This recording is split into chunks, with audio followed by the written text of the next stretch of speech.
Sebelumnya selamat siang, terimalah salam Buddhis dari saya, Sudoto Namo Buddhaya. Baiklah, sebelumnya kan awal kita berkumpul di sini itu kan dengan tujuan untuk function ya. Function. Nah, di sini tuh yang mengadakan function itu saya. Nah, sebelum kita menuju ke sungai belakang, saya akan menjelaskan sedikit tentang function dan hubungannya dengan Tripitaka. Nah, function itu kan artinya kita melepaskan hewan-hewan yang mungkin terancam kehidupannya, yang akan dimasak di pasar atau diberikan ke makanan hewan lain sebagai umpan hewan lain begitu. Nah, di sini kita akan function ikan lele. Nah, Bapak Ibu dan saudara-saudara sekalian, apakah Bapak Ibu tahu apa itu Tripitaka? Nah, Tripitaka itu ada 3, Bapak Ibu. Yang pertama adalah Vinaya, kedua adalah Sutta, dan ketiga adalah Abhidhamma. Di sini saya akan menyangkut pautkan function dengan yang pertama, yaitu Vinaya. Di dalam Tripitaka sendiri yang kita baca, di Paritarusi yang kita baca sehari itu ada yang namanya Pancasila Buddhis. Ya toh? Nah, di Pancasila Buddhis itu kan ada 5 sila. Nah, yang pertama, yang paling utama, yang hubungannya dengan function yaitu Panatipata. Panatipata adalah pembunuhan, sedangkan function adalah melepaskan makhluk hidup. Jadi otomatis keduanya itu saling bersangkutan. Nah, di dalam Vinaya itu juga ada 4, kurang lebih 4. Yang pertama yaitu Pancasila, yang kedua Atasila, yang ketiga Dasasila, dan yang keempat itu sila untuk biku dan bikuni. Atasila itu berjumlah 8, Dasasila itu berjumlah 10, dan yang biku dan bikuni itu kalau yang biku ada 227 dan bikuni ada 300. Dan keempat jenis itu masing-masing semuanya pasti ada yang tentang pembunuhan. Lalu kita akan menyangkut pautkan function dengan Sutta Pitaka. Di sini saya akan menyangkut pautkan dengan satu sutta, yaitu Kuttadanta Sutta. Di Kuttadanta Sutta ini menceritakan tentang bahwa ada salah satu Brahma itu bernama Brahmana Kuttadanta, Bapak Ibu. Nah, Brahmana Kuttadanta ini ingin mengorbankan sebanyak 3.500 hewan untuk dibunuh demi mendapatkan kejayaan. Nah, pada waktu ingin membunuh tersebut, Brahmana itu belum tahu tata caranya, Bapak Ibu. Nah, pas sebelum membunuh itu kebetulan ada sang Buddha, ada petapa Siddhartha Gautama di kota sebelah gitu. Nah, pada waktu itu Brahmana Kuttadanta itu ingin menanyakan bagaimana sih cara pengorbanan yang tepat gitu kepada Pangeran Siddhartha. Sedangkan Pangeran Siddhartha ini kan termasuk sang Buddha yang tidak pernah membunuh sama sekali kan. Nah, pada saat meminta saran begitu, Pangeran Siddhartha itu menjawab intinya tidak menyangkakan hal itu, sehingga Brahmana Kuttadanta ini yang tadinya ingin membunuh sebanyak 3.500 ini apa aja? 700 sapi, 700 anak sapi, 700 kambing, 700 kerbau, dan 700 domba. Bayangkan, banyak sekali bukan? Nah, pas sebelum dibunuh itu artinya Brahmana Kuttadanta melepas semua hewan itu dan memberikan makanan rumput, terus minuman yang segar gitu. Artinya apa, Bapak Ibu? Nah, melindungi. Nah, tidak hanya itu, tadi kita juga sempat membaca parita tentang Karaniya Metta Sutta.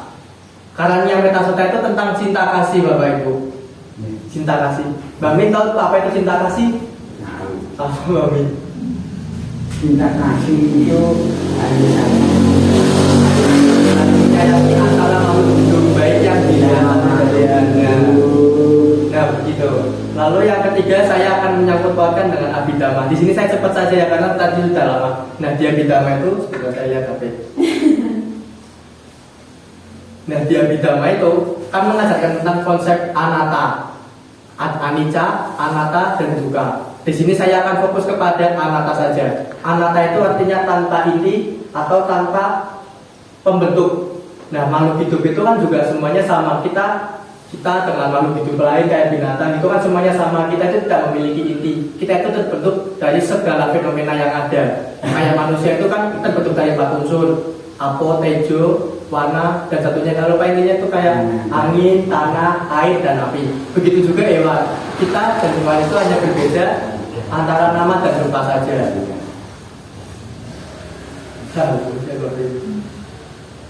Nah, function adalah salah satu cara untuk menghormati semua makhluk hidup yang merupakan salah satu nilai dasar ajaran Buddha. Lalu Abhidhamma Pitaka mengajarkan tentang konsep anatta atau ketiadaan diri yang menyatakan bahwa semua makhluk hidup tidak memiliki esensi atau identitas, melainkan terdiri dari proses-proses yang saling bergantung. Kayak semua sumber itu menyatu sehingga menjadikan kita itu sebagai makhluk hidup. Dengan demikian, function dan Abhidhamma Pitaka menunjukkan bahwa semua makhluk hidup memiliki keterkaitan dan kesetaraan. Jadi kita semua itu sama, sehingga layak untuk dihormati dan diselamatkan. Jadi tidak layak kita itu untuk saling menyakiti satu sama lain antara manusia, binatang, dan sebagainya. Nah, lalu yang kedua, function juga merupakan salah satu cara untuk meniru teladan guru kita, yaitu Sang Buddha, yang dikenal sebagai Sang Bodhisattva sebelum mencapai pencerahan. Abhidhamma Pitaka mengajarkan tentang konsep bodhicitta atau pikiran pencerahan, yang merupakan niat tulus untuk mencapai pencerahan demi kebahagiaan semua makhluk hidup. Dengan demikian, function dan Abhidhamma Pitaka menunjukkan bahwa seseorang dapat mengikuti jejak Sang Buddha dengan melakukan perbuatan baik dan bermanfaat bagi semua makhluk hidup. Lalu hubungan yang ketiga yang terakhir yaitu function juga merupakan salah satu cara untuk mengembangkan kualitas batin yang positif seperti kesabaran, kerendahan hati, dan ketenangan. Nah, di dalam Abhidhamma mengajarkan tentang konsep jhana. Jhana itu kan yang bisa kita raih ketika kita bermeditasi, kayak kemampuan-kemampuan dan menghasilkan nabinya gitu. Nah, lalu dengan demikian function dan Abhidhamma Pitaka menunjukkan bahwa seseorang dapat meningkatkan kualitas batinnya dengan melakukan perbuatan yang sesuai dengan dhamma dan meditasi. Nah, sekian saja dhamma dari saya, dan selanjutnya kita akan menutup sesi sembahyang pada siang hari ini dan lalu kita akan menuju ke belakang untuk function. Oke. Sekian, selamat siang, Saudara Namo Buddhaya.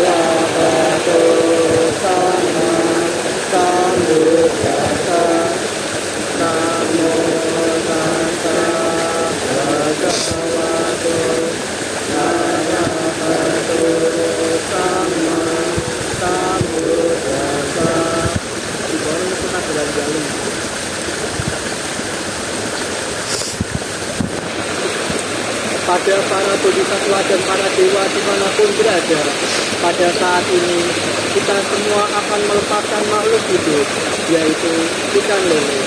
Semoga mereka terbebas dari penderitaan dan artinya berbahagia. Dengan ini, semoga karma baik yang kita lakukan dapat mengurangi karma buruk kita di masa lalu yang pernah membunuh, menyiksa, dan menyakiti makhluk hidup. Semoga karma baik kita segera berbuah kesehatan, kebahagiaan, kesuksesan, keselamatan, bebas dari mara bahaya, celaka, penyakit, terhindar dari musibah dan bencana alam. Semoga karma baik ini juga berlimpah kepada makhluk-makhluk lain dan para leluhur kita. Semoga karma baik itu mengantarkan kita semua bisa tercapai segala cita-cita luhur sesuai dhamma. Semoga kita semua memiliki keyakinan yang kuat kepada Buddha, Dhamma, dan Sangha, hingga kelak kita dapat meraih kebahagiaan tertinggi, nirvana. Kita para umat Buddha berterima kasih atas pertolongan dan bantuan para bodhisattva dan para dewa, juga semua makhluk.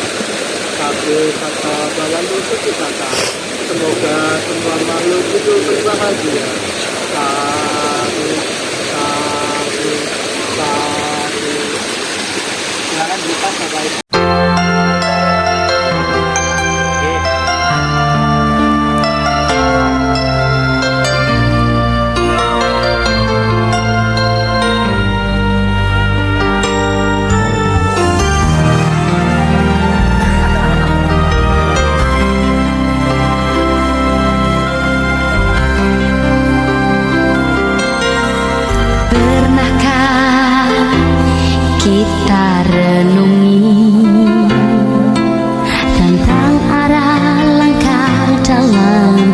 hidup ini.